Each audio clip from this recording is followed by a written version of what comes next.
Rolling. Good afternoon, everyone. This is Jeffrey from Parker Dewey. Really excited to be doing this webinar. This is literally one of my favorite times of year because every year we've been surveying thousands of college students and recent grads, asking them how they want to be recruited. And today I want to share what we heard this year, especially given what it means for employers trying to recruit early career talent during the coming year, and for career advisors on campus who are trying to not only support the students, but also help employers get the most out of their on-campus recruiting. Now, not surprisingly, this year, a lot of the feedback's been consistent with what we would expect. Again, ton of uncertainty and concern that students are sharing about finding jobs, especially given all the press.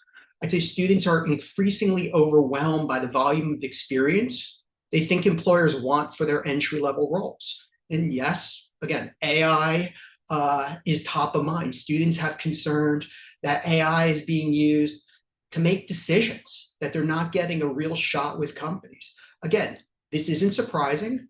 And to be direct, some of those things aren't really actionable. Yes, we can update job descriptions. Yes, we can coach students to better prepare them. But what was really interesting as we dug more into the data, we're able to tease out some nuggets that were both a bit surprising, but also aligned to some of the great research coming out for employers who are trying to respond actually to this perfect storm, not just the application avalanche, but the budget pressures, forcing teams to do more with less and to demonstrate the ROI, the questions that they're getting from the C-suite about the impact of AI on early career and what are the right skills they need, or even if they need early career programs, the uncertainty in hiring needs as organizations need more flexibility but deal with a process that's often locked down months, if not years in advance. So the early career leaders are facing strategic pressures like never before. And they're still dealing with millions of unfilled roles. And the data is still showing last minute renegs remain shockingly high. In fact, there was a data point I just got earlier today from someone. About 50% of students are still applying for roles after accepting summer internships or full-time jobs. So with that, today we're going to dive into some of the data that was both most interesting, but also most actionable. Again, for employers, this can help you as you plan for the coming year. And for schools, again, great way to support the students and also support your employer partners. So we're going to start today with what these students are actually saying. We're going to move into where the current recruiting process is breaking down. Of course, because this is a webinar in 2026, we need to touch on AI and its impact, not just on the quantity, but also the signaling. We're going to spend a few minutes on the experience paradox, which came up a lot from the students, and finish with what this means for your 2026 and 2027 recruiting process. Again, as we go through, please feel free to drop comments in the chat with things that you're hearing. Could be things you're hearing from your summer interns if you're on the ground talking with them, or new hires. Things you're hearing from hiring managers if you're a school. What are you hearing from the students or others? What are they telling you? What are their concerns? What's going well? What's not? So let me start when the process begins. More than 75% of students are thinking about careers by sophomore year or earlier. Now, as it relates to early access programs, from an employer engagement perspective, this feedback was really, really interesting. First, most students believe that most employers, again, keywords most employers aren't really interested in getting to know them when they're a freshman or sophomore. The students who are most open and interested in exploring roles say that the usual takeaway when they're meeting employers at first or as a first or second year student, the employer is essentially saying, sign up for our mail list, use this QR code and we'll keep you posted when we open up our internship or full-time roles. Now, some of the students did share that early career programs were being offered by companies, but they're feeling, and again, I'm not suggesting this is accurate, one of the things they were sharing is this is for specific populations, sometimes tied to DEI, sometimes tied to other corporate initiatives. Again, not suggesting this is accurate, but this is feedback that they're getting. So at the end of the day, intended or not, many employers' strategies are concentrating their attention later for juniors and seniors when students have already made up their mind. They already have assumptions about industries, employers, roles, what is or isn't for them. But what was also really interesting was some comments that came out in the free text that were a little bit of a paradox. We didn't ask this question, so I'm not really comfortable sharing the specific metrics, but there were enough comments that it was worth sharing. And this sophomore quote really captured it well. While many employers are focused on juniors or seniors, there are some industries that are moving earlier. Again, they are still the exception, but it's happening.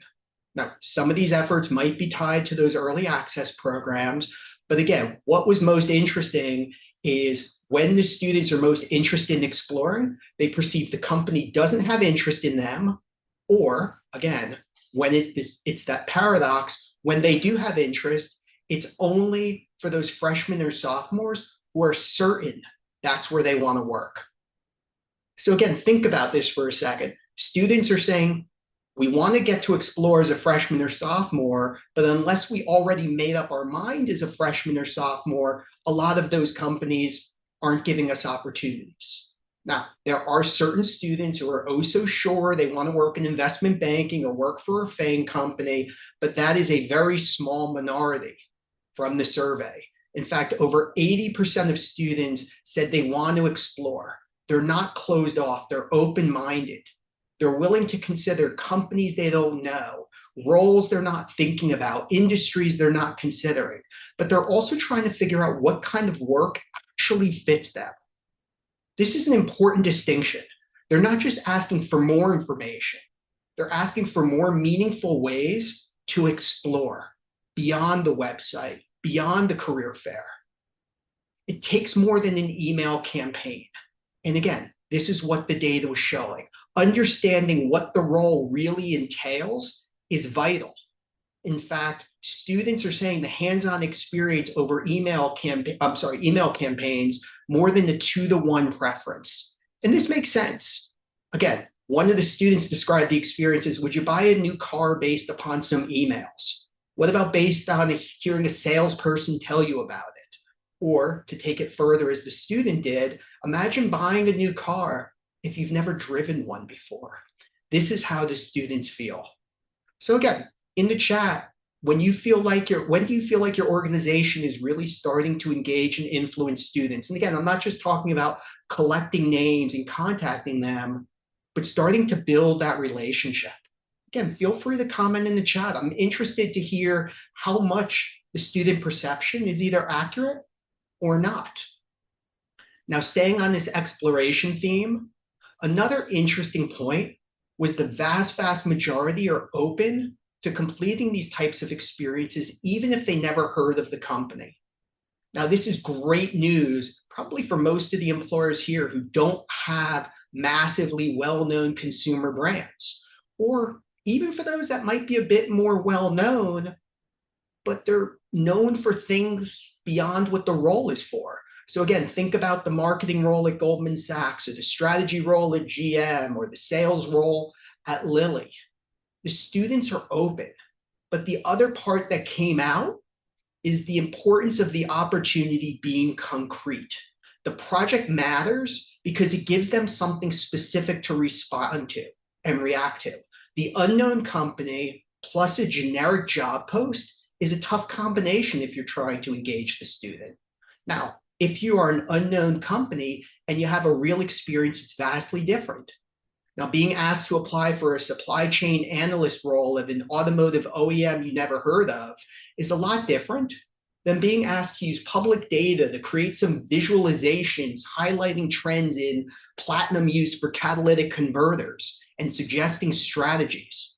Now, again, to be clear, that's not my cup of tea, but for a student who thinks they're interested in data analytics or strategy consulting, it's a lot easier to be open to that than the generic job spec.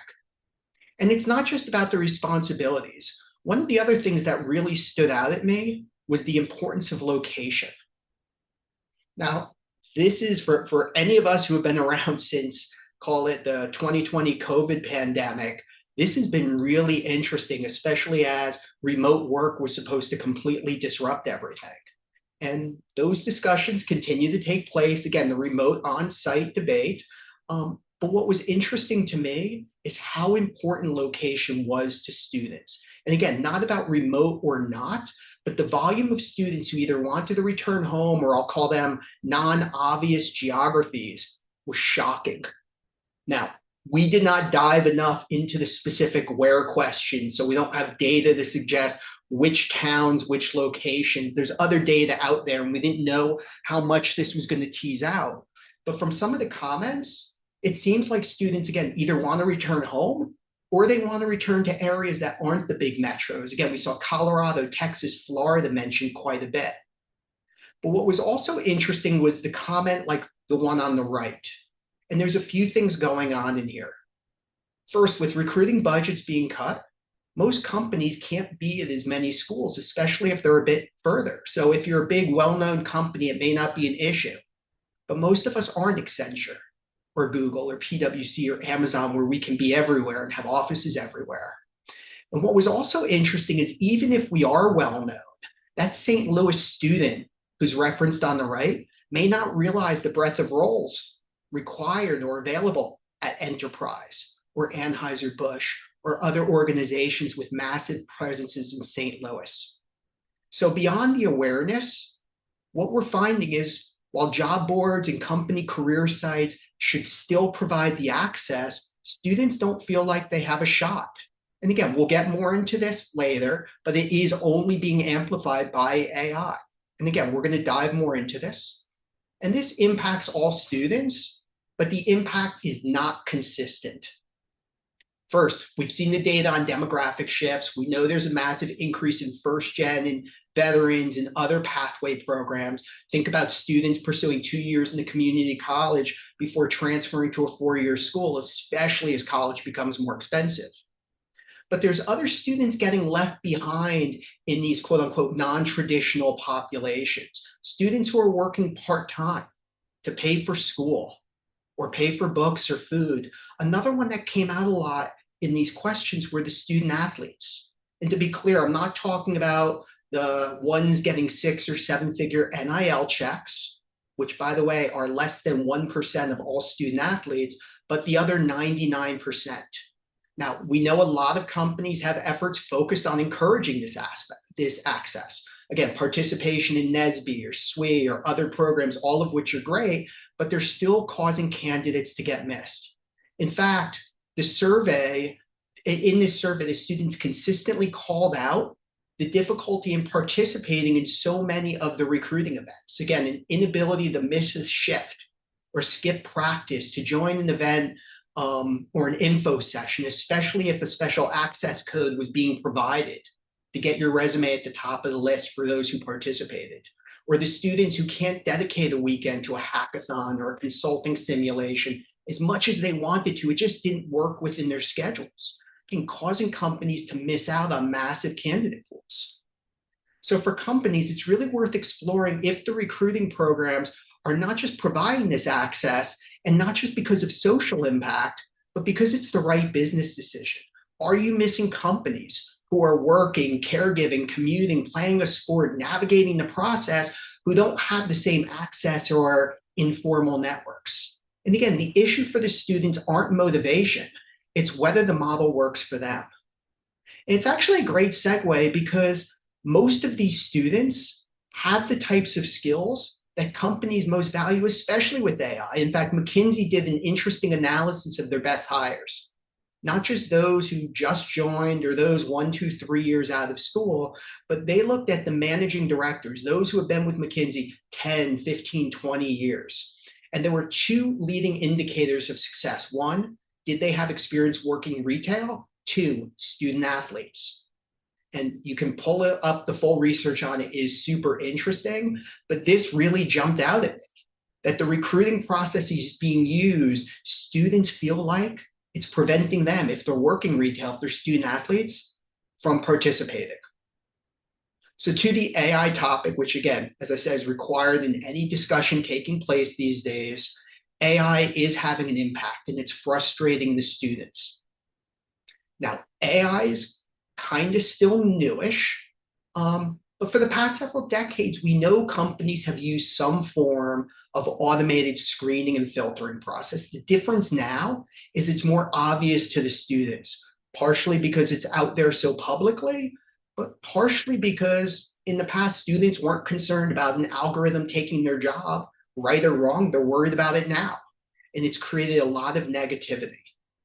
So we didn't ask a question about trust directly. I wish we did, but again, sometimes you get more info that wants to influence conversations down the road. But when we saw some of the quotes, we did want to dig in and find some third-party hard data.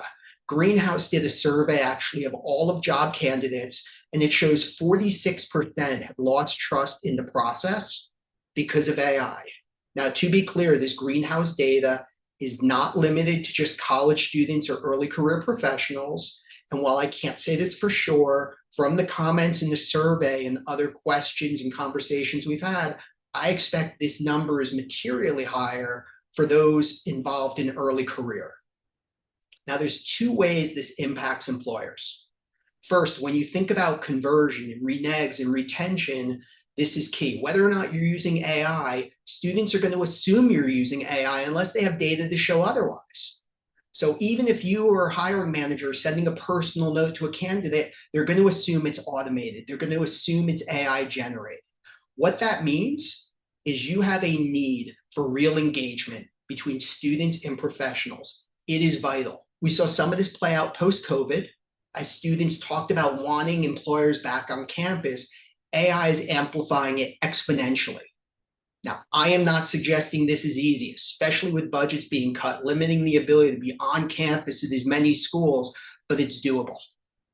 The second way this AI issue is impacting employers is with applicant volume. So we've all heard about the application avalanche. One of the things we found from this survey is 59% of students admit to using AI in their search, and the keyword is admit.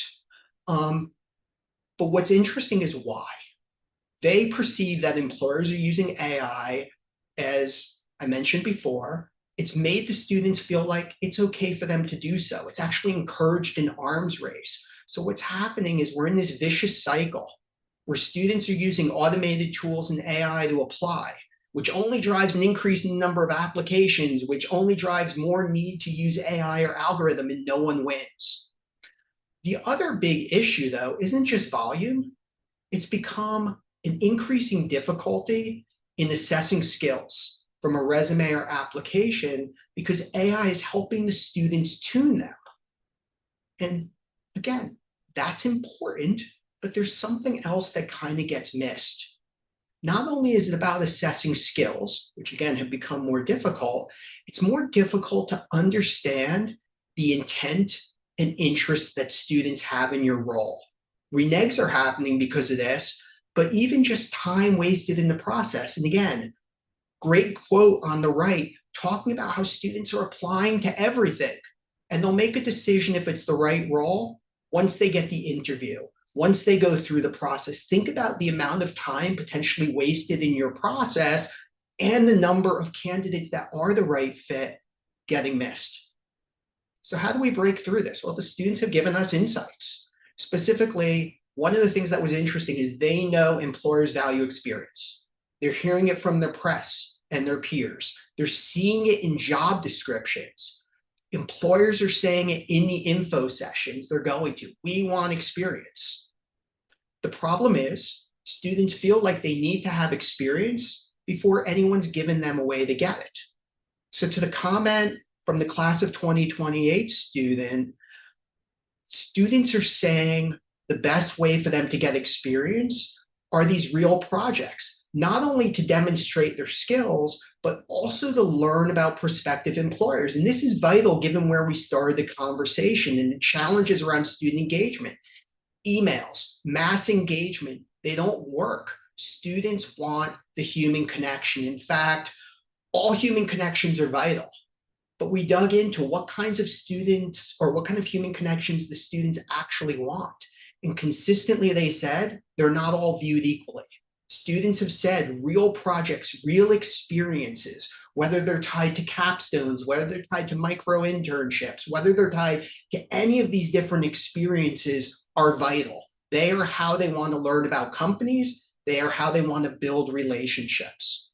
Now, one thing to be clear, the numbers showcase this on a relative basis. It is not intended to suggest one versus the other. These things are not mutually exclusive.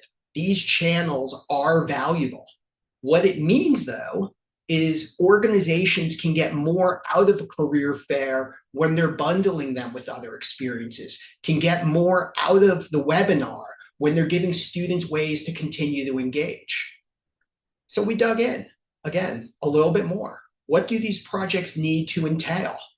Now, we have some great data on the employer benefits related to student engagement and skills assessment. Happy to share that offline. This survey, though, is focused exclusively on that student perspective. So one of the things we asked students was, how long does it take? How long does it take to get meaningful information about if a company's the right fit or allows you to showcase your skills or any number of things? In short, the majority of the students said under a day, and over 80% said they knew if a company was the right fit for them and the role was the right fit in less than 40 hours of work, essentially a single project or two. What was also interesting was how much these projects ultimately influenced their decision to join a company. It got them excited about a role. It helped them get to know people there, feel comfortable, confirm it's the right fit. These were all of the types of quotes that came out. And it's not just joining the company, but it's also about converting those students who ultimately become summer interns to full-time, or the full-time hire who stays longer after accepting the role. And it's not just about the projects driving the student interest. I want to highlight some research Vera shared a few weeks ago tied to AI. Again, most of this is focused on the student survey, but just given how top of mind this is, especially with that great Vera's webinar, it's worth showcasing. The skills are changing. The skills, especially in this AI environment, it's not about prompt engineer, it's not about technical skills, but it's about things tied to judgment, communication, problem solving. And one of the things we know is resumes and even interviews don't surface these skills. These types of projects are literally the best way for companies to start to assess. This is where the real work changes the assessment. Again, a traditional interview can ask whether someone has used AI or how you would use AI. A real project shows how they actually used it, when they delegated to the technology, how they framed the task, how they evaluated the output. Did they take accountability for the final work? Did they show judgment? Again, it's about finding talent where they are. Students are hungry for these experiences, as they say time and time again, but these experiences also provide a great way as you're thinking about sort of the jobs of the future or the skills required for success in this current environment. For those of you involved in career services, this was also really, really interesting to us. So we're asking a lot of questions about sort of the employer perspective and what they're doing, but we did want to ask the students also about how well the career services team was helping them, where they needed more opportunities, where they were doing a great job. What was interesting to me is how much this is the bridge. Students are asking for more hands-on, accessible, flexible, paid experiences and more authentic connections with employers. It's not more job postings. It's not more resume reviews. It's about building those authentic connections and building the relationships and getting the insights so they can be more informed candidates. And again, to be clear, this is not a replacement for the resume review or the career fair or the info session. This is a reinforcement. And what was also interesting to me is unlike so many of the other activities that career services does, and I think about all of the NACE discussions about how do you motivate students to do X, Y, Z. What was interesting is students are saying, you don't need to force them. You don't need to require it. Just make the opportunity available and they'll flock to it. So as we approach the end of this, what are the key insights? What should we be doing differently this year? First, start earlier. It's tough. I know it feels like we're on a hamster wheel. As soon as the summer interns start, it feels like we're already starting to, again, prepare for fall recruiting. But at the end of the day, think about how you want to start to build those relationships with those freshmen and sophomores, how you want to stand out, how you want to give them what they're hungry for, that opportunity to explore. And it's not just about supporting the students, it's about leading to better hires. The second thing is leading with real work, not just employer branding. So many of the campus engagement or employer branding or other efforts are about just getting the name out there. And again, that's important, but students need more than a name. They want to understand what a role is. Open up the kimono and give them that opportunity to see the real role. As we saw from some of the earlier data, it doesn't need to be 2 weeks long. It doesn't need to be flying students all over to events. All of those things are wonderful, but some students just want a project. They just want to know what the role is like. It's also valuable to create ways for students unfamiliar to engage, recognizing that we need to welcome everyone in. Again, the company that may not have the brand name or is hiring for roles beyond what they're known for. Give students that opportunity to learn about you, but do so in a way that it works for all students, not just those with unlimited free time who have already picked an industry or a career path, but ensure your opportunities are available to those students that have those core skills you're looking for, especially, again, the student athletes, the non-traditional, the first gen, the individual working full time, not because of the mission, even though that's important, but it's a good business decision as well. And then the last thing is use projects to get better insights, both about the skills, but also those signals about interest and intent. And as I said, this is not intended to be a Parker Dewey webinar, certainly happy to share stuff, but the projects are valuable, whether they're in-class activities, whether they're capstones, whether they're micro internships, whether they're co-op, all of these projects provide that great way to get those insights. So with that, we have a QR code. If you're interested in learning more, happy to schedule time. We always love working with companies. Everything that we shared today is based upon real insights from the students, and we love helping companies leverage those insights, again, whether you work with us or not, to get the most out of what you're doing on your early career program. And one thing I just want to reiterate, we did a webinar a couple of weeks ago, and it was focused on the ROI of campus recruiting, what's on the mind of the C-suite. This year is a bit unusual. Again, there is that perfect storm. Early career programs are under attack. There's questions about the impact of AI. Organizational designs and structures are changing. Early career programs give you a perfect opportunity, especially right now, to have a seat at the table, to have that voice, to be able to use these insights from the students to impact and influence what your organizations are doing. So again, happy to talk through any of these. I'm going to take a look at the chat and see if there's any specific questions. I see a comment about engaging too late. Most of the time it's late sophomore, early junior. These things, Lauren, thanks for sharing that. I would say these things aren't mutually exclusive. It's not one or the other. It's about building that relationship and having this pool, so at least you're in the selection set for when you're ready to recruit. And so you have those insights on students. But the other thing that's really important right now is flexibility. It's interesting in early career because, as I alluded to before, so many programs and events are locked down months or even years in advance. You probably know when the career fair is at your focus schools for the coming year. You probably already have your interview, your on-campus interviews scheduled and locked down when you're going to be there. Those things are locked down. But there's plenty of ways to still have the flexibility for the last minute request, the flexibility for the renege, the flexibility to reach students who might be getting missed because you don't attend that school. Those are all opportunities because of so much uncertainty in the space. See, students want to know from the job posting exactly which skills they'll learn while doing the project. Again, Andrea, completely agree. completely agree. And I know there's been a big push over the past several years about reframing job descriptions for full-time roles. Again, one of the things students shared from the survey is it's not enough. It's not enough. They still look at it and they can't distinguish supply chain analyst role at company ABC from XYZ.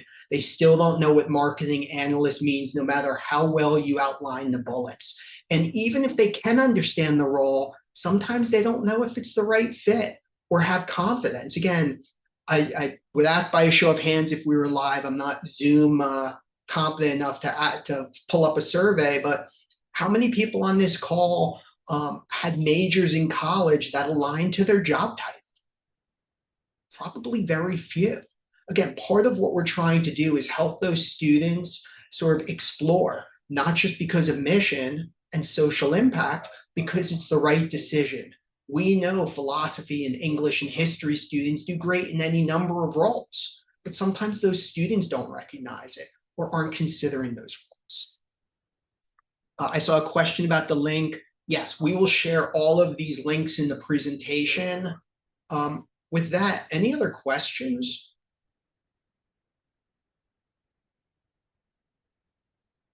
I guess not. Well, I'm just going to go back to the prior slide. I always like people feeling like they can leave with actionable things, activities they can do that don't require, again, years of planning, thousands of dollars of investment, huge changes or needs for massive organizational buy-in. I would suggest that every one of these 5 areas is something y'all can take back. Y'all can take back to your organization and implement. Implement while your summer interns are even still there. Implement as you're planning for the coming year. And I'm not suggesting, again, changing everything, but making these little bets, trying things to start to get the data. And again, it's really, really important right now. Your interns, for those of you who have had them, have been there for a few weeks. You're probably already getting some early indicators of what's going well and what might have some challenges. You're probably already thinking about sort of how we're going to highlight the success of the program to the executives. Here's ways that, again, you can respond to some of those and start to think through all of those. Looking at some of these chats. So yes, we will share the deck and the link. Change major 3 times, pivoted to talking about problems rather than majors. Andrea, I love that point. And again, look, I was a finance and accounting major. I realized the first week of my summer internship at Coopers and Lybrand, again, just to show how old I am, it was the big 6 back then, though not the big 8. I realized the first week it wasn't the right fit for me. Now I'm doing something where I don't really use accounting. Best in class examples from companies that have been able to scale efforts to provide experiences for students. Antonio, we have a ton of them. I'm happy to go through those one-on-one or offline. We can walk through very specific examples tied with your specific goals, because again, to be blunt, depends on the company, depends on the industry, depends on the role. We fortunately have seen it across organizations ranging from startups to Fortune 100 and everything in between. We've seen it in literally every industry. But we always, as opposed to just throwing out examples, we always like sharing examples that are very much aligned to your goal. Because some organizations are saying, yeah, that early access thing, we're trying to figure out a way to engage freshmen and sophomores to drive more interest in our space. We have other organizations more concerned about assessing or conversion, and we want to make sure we're giving you the best examples. And by the way, we're also happy to share if we don't have examples. We'll certainly tell you, or if stuff doesn't work. We've had questions in very specific industries where we're hiring for nurses. No, we're not going to use a project where a student is drawing blood or engaging with a patient, but we can share some other examples of how project-based experiences work, even in nursing or allied health. And Antonio, I don't know what industry or what organization you're with, so I'm just giving that as an example. With that, let me go back to the QR code. If you use the I can't even talk, sorry. If you use the fancy QR code on the right, Happy to dig in more. As I said, we'll be sharing the recording, we'll be sharing the slides, we'll be sharing the full student survey. Um, Thank you, Jane, for attending these orientations. I agree. By the way, I am going to be at freshman orientation in a few weeks for my daughter, who starts freshman year in university this September. So I am going to be on the other side of it. And I will admit that, and again, Jane, I don't know where you're at university, but I will admit when Parker Dewey did come up on the screen at one of the schools we visited, I got a sharp elbow in the ribs to keep my mouth shut. Pittsburgh State, yes, you guys are great. The program being taken place in Kansas is unbelievable, and the work you're doing to again connect employers and students is just such a great win-win. Andrea, thank you for the kind words. Again, I hope this was a reasonable use of time. I always find, again, it's easy for employers and colleges to get on the phone and talk, but ultimately it comes down to what's going on with the students. Are we getting them engaged in the way they want to be engaged? Are we getting insights on their skills and intent, a way that helps us make better decisions, not just hire, don't hire, but where to spend the time, where to coach, where to support? As universities, are we providing opportunities to our employers and to our students that make them want to connect with each other? That's not about stick, but about carrot, about providing those opportunities that encourages success. So again, really appreciate everyone taking the time on this Wednesday, I believe. Thanks so much. This concludes, or Tuesday. This concludes the webinar. Have a great rest of the week.